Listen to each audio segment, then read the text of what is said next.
And we're back. What's up, everybody? It's your boy DJ Boom. We're back for a special episode. It's your host DJ Boom again with co-host Oscar and special guest DJ Filthy Rich. What up, what up, what up? For those that don't know, Filthy Rich is the creator of upcoming cartoon and animation series called The Roach Motel. First off, introduced you as a DJ. Mm-hmm. But we're talking about the creation of animation series. Right. How did you get to that? And what made you choose Roaches? And what made me choose Roaches? Okay, so DJing is my hustle, right? It's my job, it's my career. That's really how I make a living. But I was always an artist first. You know what I mean? Like, since a kid, I've been drawing. You know, I was drawing before I could even write, for real. So when I was a kid, I always had a vision to make a cartoon. Always. Like, I always knew I was going to do that. So even when I got into the music business, like, I've been in every aspect of the music business, you know what I'm saying? And just going through, that's how I built my network. But I still would draw all the time, you know what I'm saying? I'd DJ a party and then go home and just start drawing. So I went to the Art Institute of Philadelphia for 2 years. And I took the animation program and I started to really see what it took. And I was like, damn, I think I could do this. Mm-hmm. It's a lot of work, but I liked it. And then I transferred down here to the Art Institute of Atlanta. And I started meeting some other students that were dope, and everybody had different visions. So we just started working on little pet projects, and that's how I started to learn how to do it. Mm-hmm. The Roaches came from life, you know what I'm saying? Like when I first moved down here, me and my homies, we had this apartment on Six Flags Drive. We was in the hood, we didn't really have no paper like that. And we had mad roaches, you know what I'm saying? So one day, you know, we used to smoke mad weed, and one day I was just high as hell, and I had a homework assignment.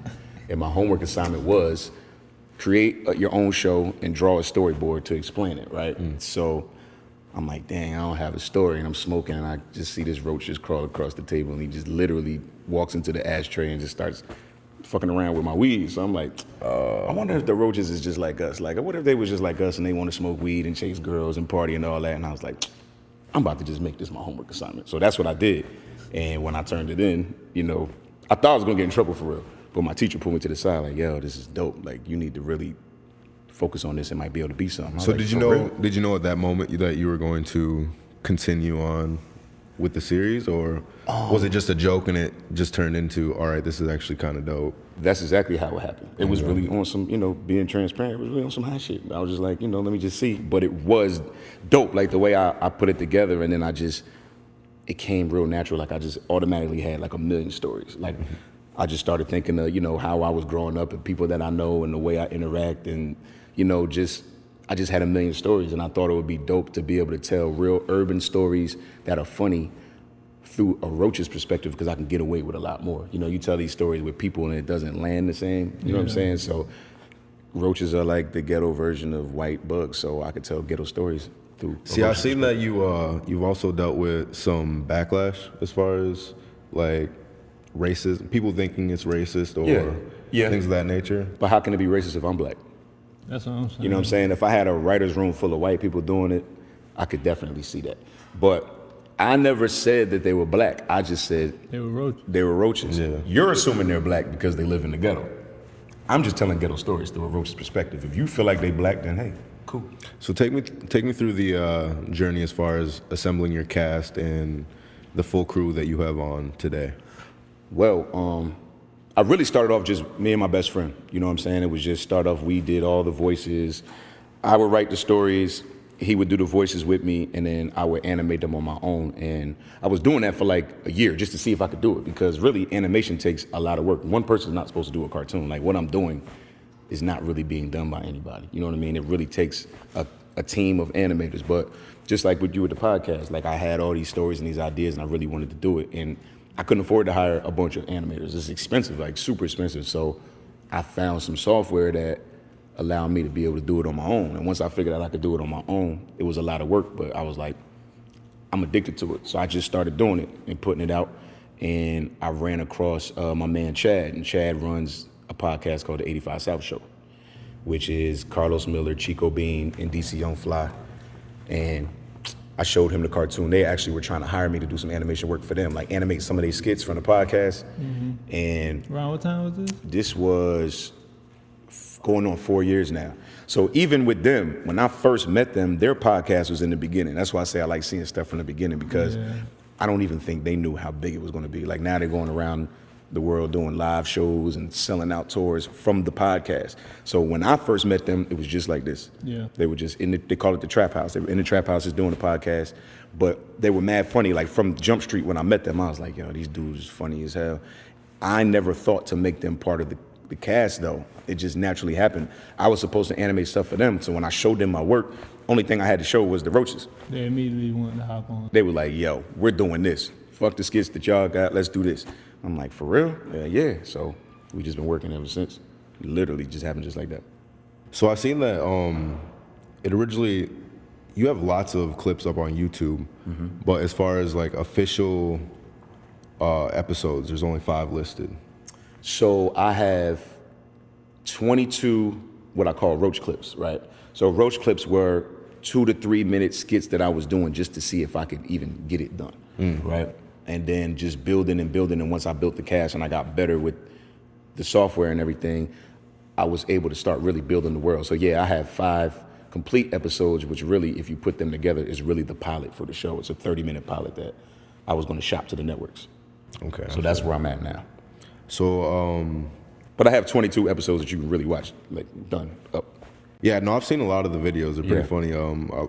Some of my favorites are when you got OG Bug sitting on the rock, just kind of narrating his stories, or just like the flashbacks and things of that nature. I'm just getting on to him. Yeah. It's silly, man. It's something that, I just felt like it's filling a void that's not there. Like we don't have any content for us really anymore. Not animated, you know what I'm saying? The last thing that we had was the Boondocks, and that was years ago. And that's just now coming back. Yeah, and we don't even know what's going on. They were supposed to make a 4th season. Exactly. It was in production. Rest in peace, Pops. Yeah, rest in peace, John Witherspoon, definitely.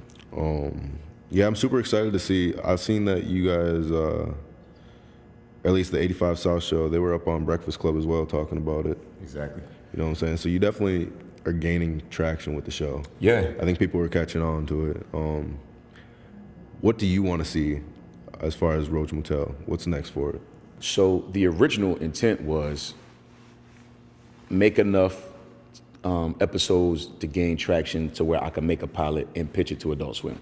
Like the vision was always, all right, I'm gonna make this is an Adult Swim show. But now I think my vision has changed because I've dealt with networks and I've had friends that have dealt with networks. And when you deal with networks, they don't always understand the vision or understand the content. And you also don't own it anymore. You sell, they call it selling the show. Yeah, you're But selling the rights, basically. I don't want to do that. Yeah. You know what I mean? I've been working on this for 4 years, getting out the mud with it. It's been growing its own fan base. The 85 South show has a whole network of fans. So I've shifted now to where I'm literally just decided, like maybe like in the last 2 weeks, that I don't even want to go to the networks anymore. I want to put a budget together and make an independent movie, and we put it out ourselves. Because I was about to say, the way I see things that are going, people, I don't know about you, I personally don't watch a lot of TV, like actual television, cable. But the way everything is nowadays is that we're on Instagram, we're on Facebook, we're on Twitter 90% of the time. That's where we get our media news from. That's where we get our current events from, wherever it be. I feel like these different social media apps or they're turning into channels, basically. Exactly. Just like TV channels. They're networks. You know what I'm saying? So if you just keep building your own, it's going to get to the point where it's just Roach Motel TV, like you have it. Exactly. And it's a whole channel. Yeah. And the blueprint is already there. So all I have to do is just keep working and gaining traction. Absolutely. Yeah. So that's the next step, man, as a movie, because it takes me a long time to do these episodes anyway. And I think that's kind of what is taking so long, is because people go crazy and then it takes me another like 6 to 7 weeks to do another episode. So instead of having the people wait, I would rather just put out a movie, like a whole piece that we can push for a year and, make a cult classic like that. So with that, would you plan on getting more on your team as far as animation, or are you trying to get a movie out the way by yourself? No. He's on Nah, you. those days is over with. So, now that I've built a resume and I've built a fan base and people see who the characters are and what the story is, now it's time to put the paper up and invest so I can get, an animation team. I can have a sound designer. I do everything. Yeah. So to do a 60-minute movie would take me probably 2 years. I don't want to do that. I was gonna say, so as far as that I've seen, the cast includes David Rush, Marley, Clayton English. You got Chico Bean. Is it Ashton Amir? Yes. Okay. Ashton Jones. Okay. DC Young Fly. Yep. And Carlos. Yes. Is there anybody else I'm missing on there? No. That's us. Or anyone that's upcoming? No, I like sometimes we'll have guest appearances. So like the Christmas episode, we had Nav Green play a pastor. That's really about it, though. It's really, really tight knit and in house. Like it's us. I do multiple voices, and so does David Rush. So it's kind of like we don't wait on anybody. You know what I mean? And you have guys who you got to think like DC and them. Their schedule is crazy, so it's hard to get them in the studio. But they're always willing to do it. You know, but as far as just scheduling, and a lot of times I can't wait. So I try to get as much from them as I can while I have them. So we'll do like an hour studio session, and I have like 3 episodes worth of shit that I just grab from them, so I can let them go Just about get the the work business and I out. can work. How the process is like? Is it scripted or they just going in? No, so all right, so this is what I'm saying. It's so organic. So I never even thought to have them part of the cartoon in the first place. You know what I mean? But they belong in this show because they embody everything that I wanted the show to be. Like, so I wanted it to be funny. They're funny. I wanted all the characters to be able to either rap or sing. They all can rap or sing. And I wanted off the wall ad lib type comedy sometimes. So I always have a script. I'll always come in with a script and I'll have them read the script and do what I asked them to do. And then we'll do another take and I'm saying, all right, so now you know the scene, do it your way. So a lot of stuff that you see is the story is there, but they're taking the lines. Man, what the improv is crazy. They're the improv kings. Yeah. They are the kings of improv. So it's a lot of jewels that a lot of gold. Team, they're just so quick and like with the response. Seriously. Like it's never hard. It's always fun. I think the hardest part, honestly, of doing the show is not laughing in the studio while they recording because I don't want to mess up the audio. You know what I'm saying? Like, dude's funny, man. So did you have any experience doing voiceover type stuff before this? Or was this a process you had learned as you? Nah. It was easy. It was easy because DJing. I'm a strip club DJ, so half of the job is talking. Like I always have to be on the mic. I gotta tell jokes. I gotta sell drinks. I gotta, you know what I mean, make announcements. So I used to rap for like 10 years. You know what I mean? Like I was in the game. So talking on mics and being in studios is that's easy. That was nothing. That's awesome. I know that they're also planning on coming down to Savannah here at the end of the month. Yeah. Are you gonna be coming with them? I will be there. All right, that's what's up. Let me know when you get in town. We can get something going. Yeah, definitely. So is there any? Well, you talked about the movie. Do you have a date that you're working with? No, not yet. Now it's the crowdfunding stage. You know what I mean? It's about putting the budget together and getting the paper, so I know how much I have to work with. I've been working with nothing. Yeah. You know what I mean? So even if I get a little bit, I can make it work. So I'm trying to see how much I can get, how fast I can get it, and then we'll work on timing. It might seem a little far, but you got any other projects in mind too? Further down the line, I got a couple ideas, but I'm focusing on one thing at a time. Word. You know what I mean? But I do have something else. So, because I know how it is too. It's like, all right, what else do you have? Is your whole, all you have is roaches? Nah. I have a show that's not even urban. You know what I mean? Like a real mainstream cartoon that I want to do after this. Okay. Yeah. So of course everyone sees the highlights online, but undoubtedly you've dealt with some bullshit. Oh yeah, that's the game though. What's some of the stuff you've dealt with that have knocked you back a couple steps or just delayed the process as a whole? I would say, you know what it is, man? It's just people don't believe.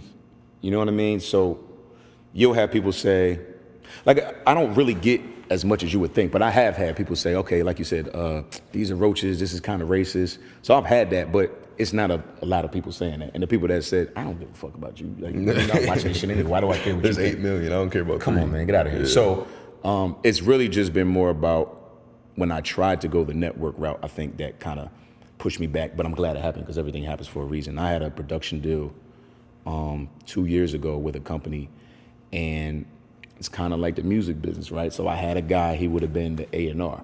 He believed in the project, loved it, so he signed me, and I had a 6-month contract with them. And what they were supposed to do is shop the show to networks. But when he sent it up the chain, the label, they didn't get it. You know what I mean? And they were kind of like, all right, well, we don't even know what to do with this. So I was like, well, why'd you sign me in the first place? But it was more of him. He believed, but they didn't believe. So I was just stuck. But while I was stuck, I never stopped because I have an independent mindset anyway. I knew it wasn't going to work there. So I just kept working on it and putting it out. And I put a clause in my contract saying, while y'all are shopping, which they didn't shop anything, let me keep working. I still own it. Let me keep working. If something comes through, then cool, we'll talk. So I just kept working, and then I realized that's when I was like, all right, well, they don't understand this for real. And a lot of things that you see, like I watched it with the 85 South show. That's why I respect them. Like they started off as a podcast. People didn't get it. You know what I'm saying? Podcasts weren't really lit like that. And you got niggas, and they wasn't even really talking about nothing. They was just off the cuff doing improv, talking about real shit, telling jokes, making characters, and people just didn't get it. But now, 3-4 years later, like I said, they do sell out shows all across the country every week. So it's just really, you got to believe in yourself. Like I don't really care what anybody It really thinks. reminds me of some old like Def Jam comedy type.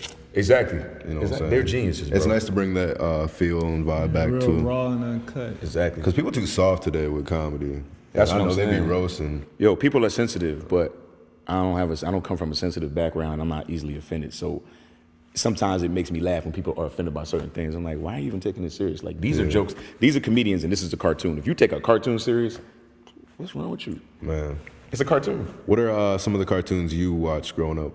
Growing up, Yeah, I'm older, so you know, Transformers, Ninja Turtles, watched G.I. Joe. You know what I mean? Like that's what I like. But I think, yeah, really when the Boondocks came out, though, it kind of changed me because I was like, damn, okay, we can really have a black show for us. You know, he always had everything was relatable on that show. I love that show. I think Boondocks was genius. Like Boondocks and Black Dynamite. Yeah. Also, those are my two favorite I cartoons. remember when my friend first showed me Boondocks. It was just amazing, just because they were real life situations just turned into true comedy. Exactly. You know what I'm saying? Exactly. And they predicted a couple things too.